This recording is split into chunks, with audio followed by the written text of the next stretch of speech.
Everyone, my name is Chalkumar Mathur from Udaipur Assam State in India. Last time हमने बात करी थी resume पे, किस तरह से रिज्यूम बनाया जाता है, कहाँ बना सकते हैं और किस तरह से रिज्यूम को इंटरव्यू के सामने पेश किया जाना चाहिए।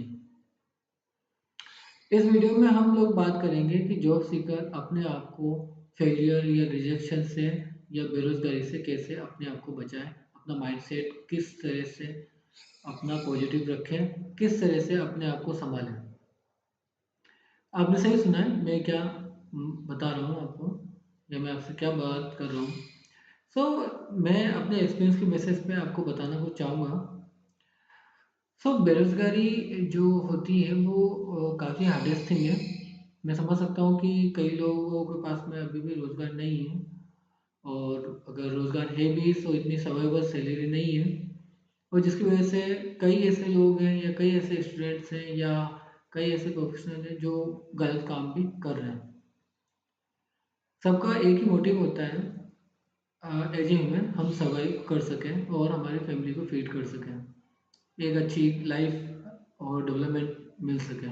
सबका एक सपना होता है, सबका ड्रीम होता है, सबका एक गोल भी ऑलमोस्ट यही ही होता है।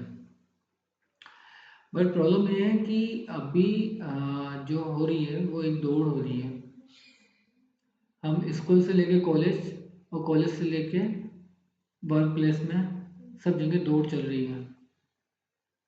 कौन आगे दौड़ता है, कौन पीछे रह गया, वो सारी चीज़ें कंपैरिजन या एक दूसरे को टीच करने में जा रहा है टाइम, या एक दूसरे को हम लोग कहते हैं ना कि मतलब कैसे एक दूसरे को हम कमेंट करके भी करते हैं। सो मेरा जो कहना है, मेरा एक्सपीरियंस जो कहता है वो ये है कि बेरोज़गारी का सबसे बड़ा रीज़न तो यही है हम लोगों के लिए कि हम लोग को वो सही टाइम पे गाइडेंस नहीं मिली, या कैपेसिटी बिल्डिंग जैसी कोई ट्रेनिंग्स नहीं मिली स्कूल कॉलेजों में, या पेरेंट्स का सपोर्ट या फाइनेंशियल सपोर्ट। बहुत सारे ऐसे रीजन्स हैं हमारे, जो हमारे बीच में जो डाइवर्सिटी है, डिफरेंस है, हमारा बैकग्राउंड है, ऐसे बहुत सारे रीजन हैं जिसकी वजह से हम बेरोज़गारी के शिकार में हैं। बट इसका मतलब ये नहीं है कि हम लोग सर्वाइव होने के लिए अपने वैल्यूज़, अपने फैमिली की जो रिस्पेक्ट है या सेल्फ इस्टीम है, उसको दाँव पे लगा दें।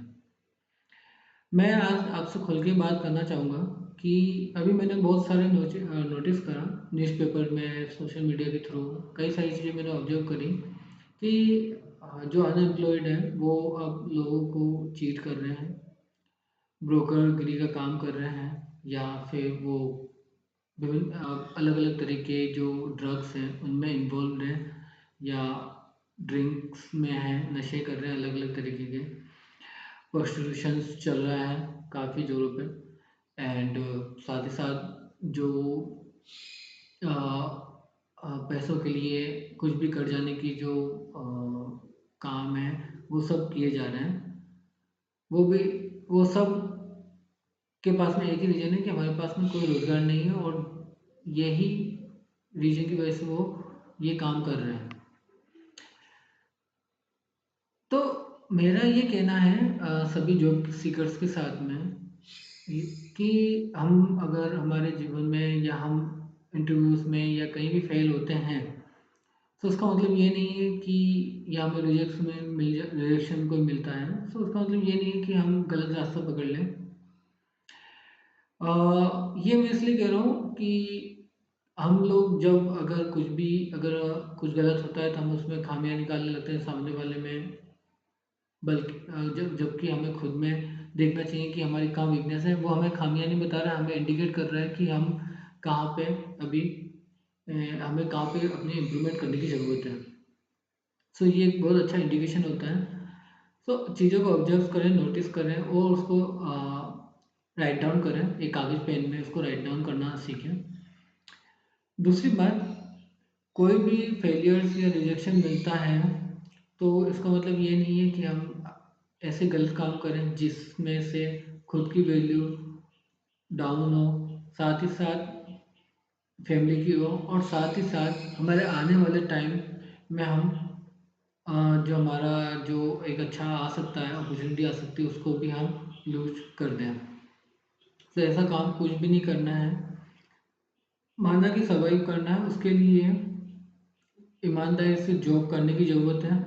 अपना स्ट्रॉन्ग कमिटमेंट दिखाएँ, स्किल्स पे काम करें, जिस स्किल्स में आपको लगता है कि हाँ, कि मैं इस स्किल में इंटरेस्ट है मेरा और मैं बिना प्रेशर के, बिना मेंटल स्ट्रेस के मैं उस काम को कर सकता हूँ, वो काम करूँ। काम कोई छोटा-बड़ा नहीं होता है, बट प्रॉब्लम ये है कि हमारा जो सोसाइटी का जो थॉट्स हैं या हम लोगों की बातों को मानकर अपने आप को कोलैप्स कर रहे हैं और कोलैप्स की वजह से ही बेरोज़गारी बढ़ रही है। दूसरी बात, इस वीडियो के थ्रू मैं पेरेंट्स को भी कहना चाहूँगा कि अपने बच्चों को सपोर्ट करें। अगर हो सकता है कि जॉब नहीं मिले, तो हम हमारे पास में दूसरा ऑप्शन होता है बिज़नेस का। फैमिली बिज़नेस भी स्टार्ट कर सकते हैं, छोटे से छोटे अमाउंट से, छोटे से छोटे इन्वेस्टमेंट से। फैमिली के साथ में बिज़नेस करने का सबसे बड़ा फ़ायदा ये होता है कि हमें इमोशनली सपोर्ट मिल जाता है, फाइनेंशियल सपोर्ट मिल जाता है। दूसरी बात, अ, हम सब मिलके, जैसे फैमिली के मेंबर्स मिलके अगर बिज़नेस करते हैं तो हमें ज़्यादा इन्वेस्टमेंट करने की ज़रूरत नहीं होती है और हम लोग मिलके कुछ ना कुछ स्टार्ट करके इनिशियली इनकम स्टार्ट कर सकते हैं। तो ये चीज़ मैं कहना चाहूँगा पेरेंट्स से। दूसरा, जो सबसे इम्पोर्टेंट चीज़ है कि एक सपोर्ट की ज़रूरत होती है। सो आपको, अगर आपको लगता है कि जॉब आपको नहीं मिल रही, तो आप मेंटर सर्च करें। मेंटर वही हो जो आपके पैसों के पीछे नहीं, वो आपको समझे, आपको अच्छा गाइडेंस दे, उसके पास में अच्छा एक्सपीरियंस हो और क्या कहते हैं, एक होता है ना कि आप लोग जब किसी से मिलते हैं तो आपको लगता है कि हाँ, उस बंदे के पास से हमें कुछ जानकारी मिल सकती है या कोई सपोर्ट मिल सकता है, कोई गाइडेंस मिल सकता है, कोई फीडबैक मिल सकता है, कोई सजेशन मिल सकता है, तो वो हम उस बंदे से कनेक्ट रहें। तो ये हमें बहुत ज़रूरत होती है। सो इस वीडियो के थ्रू मैं यही कहना चाहूँगा सभी जॉब सीकर्स के साथ में कि बेरोज़गारी जो है, मानता हूँ कि अभी बहुत ज़्यादा हार्ड है, बातों से काम नहीं चलता है। हमें फैमिली को फीड करना है या खुद को सर्वाइवल के लिए भी हमें फाइनेंशियली स्टेबिलिटी चाहिए या फाइनेंशियल या पैसा चाहिए। बट एक चीज़ का ये भी ध्यान रखिएगा कि शॉर्ट टर्म में हम जो करते हैं वो लॉन्ग टर्म में भी हमें उसका इफ़ेक्ट दिखता है, या यूँ कह लीजिए कि कर्मा इज़ एवरीथिंग, कि जैसा कर्म वैसा फल। तो अगर आपको जॉब नहीं मिल रहा है तो अपने बिजनेस या ऐसा कुछ काम करना, छोटा मोटा भी, आजकल तो बहुत सारे ऐसी स्किल्स हो गई हैं या अलग अलग तरह की डिमांड्स वो लोगों की बढ़ रही हैं, क्योंकि लोगों में थोड़ा सा लेजीनेस है, हेल्थ इश्यूज हैं, लोग आजकल सर्विस चाहिए उनको इमीडिएटली इंस्टेंट। तो ऐसा कुछ आप कर सकते हैं अपने एरिया में ही, बिना माइग्रेट हुए, कहीं बिना जाए हुए, अपने एरिया में ही कुछ ऐसा स्केल या कुछ ऐसा बिजनेस डाल सकते हैं या ऐसी सर्विस प्रोवाइड कर सकते हैं जिसके थ्रू आपका खुद का भी फाइनेंशियल स्टेबिलिटी आ जाए और साथ ही साथ दूसरों को भी हेल्प मिल सके। एक चीज़ का हमेशा याद रखना कि कोई भी बिजनेस स्टार्ट होने के बाद जल्दी जल्दी कमाना, जल्दी जल्दी ड्रीम्स देखना और लोगों को चीट करना अपने बिजनेस में, ये सारी चीज़ें गलत प्रैक्टिस हैं, गलत प्रोफेशनली इथिक्स के अगेंस्ट हैं।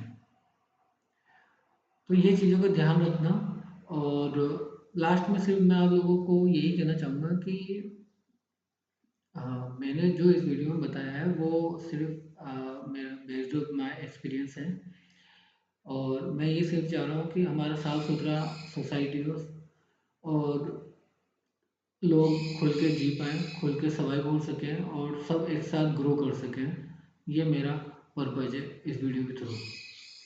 साथ ही साथ जो भी गलत क्राइम्स हो रहे हैं या गलत चीज़ें हो रही हैं हमारी सोसाइटी में, जैसे नशे, ड्रग्स हो रहे हैं या प्रोस्टिट्यूशन हो रहा है या अलग अलग तरह के क्राइम्स हो रहे हैं, वो बंद हों।